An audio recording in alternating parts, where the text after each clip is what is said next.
Hi, here we are with Stefan Louson.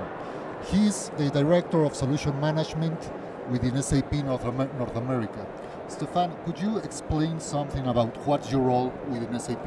Yes, I'm with SAP, the Oil and Gas Industry Business Unit, so responsible for the SAP solutions and portfolio for the oil and gas industry on a global basis.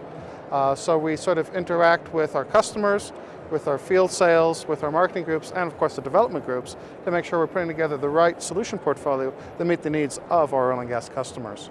My own specific role is to help out and be responsible for the Americas region, so both North and South America, though I reside in Houston, and as well as looking at upstream issues on a global basis. Very good. What can you tell me about the current challenges and trends that the oil and gas industry is facing?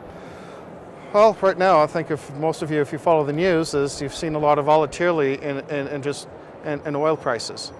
And a lot of that is driven through normal supply and demand. At the same time, because oil is such a key and important commodity in the world today, really what makes our modern economy run is petroleum.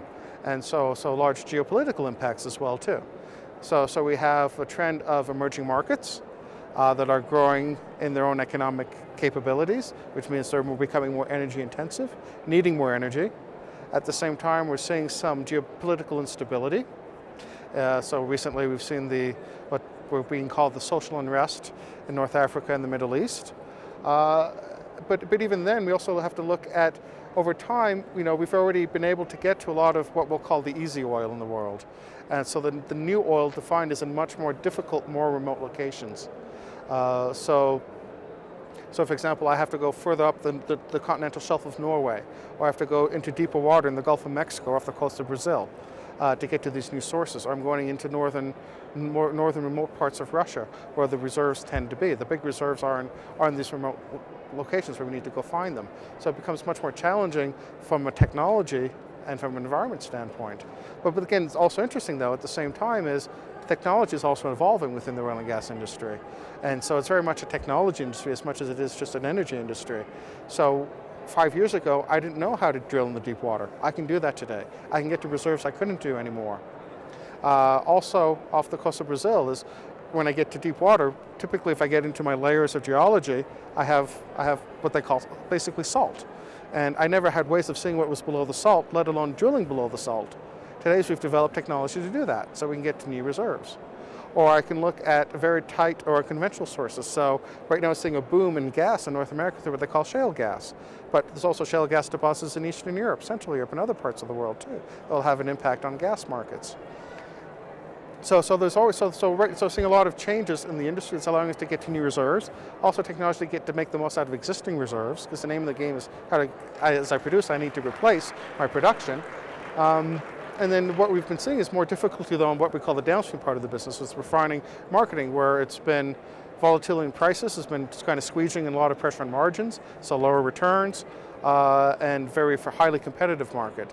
So they're always under price pressures as well. So that's some of the changes there. So then their challenge is how to put in place good practices, standard practices to really lower overall costs, to really then make the most of the markets that are available to them.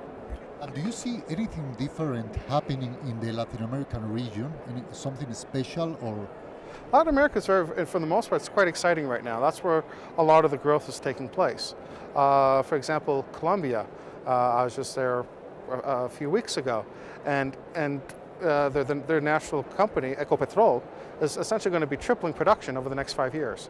So they're going to be going from about 700,000 barrels a day to almost 2 million barrels a day in a 5-year span. That's phenomenal growth. And 2 billion barrels a day puts them up there in terms of one of the top producing countries. So there's a lot of investment taking place. Also, we're seeing a lot of activity in Brazil, particularly in the deep waters I described earlier on. So again, a lot of exciting things in Brazil. Large gas plays in Bolivia.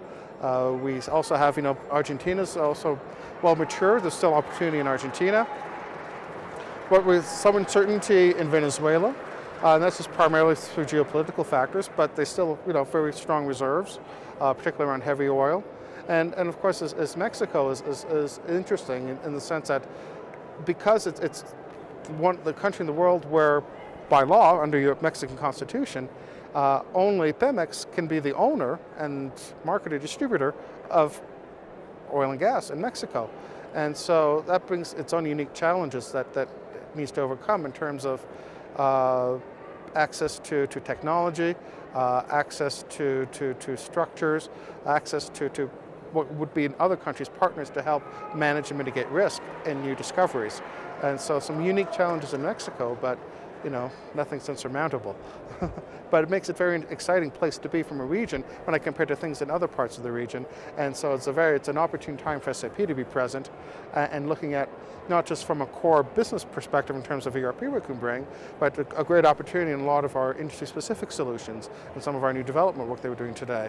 And then of course some of the new SAP technologies, you know, when we start doing some of the, looking at the next generations of in-memory, when I can start doing in-memory applications, when I have very data-intensive industries such as oil and gas, that will become very promising and exciting. Or being able to now take not just, you know, the expert to the problem, but the problem to the expert, whether it's an integrated operations center on a mobile platform. So again, so those are very, very, very exciting times in Latin America right now. Lots of opportunity, lots of growth, lots of investment, not just within the region, from outside the region looking into the region as ways to diversify their own sources of supply. Well, Stefan, thank you very much.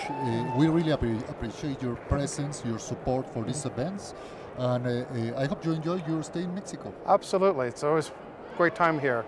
Me gusta mucho estar aquí en México. We're glad about that. Thank you very much. Gracias.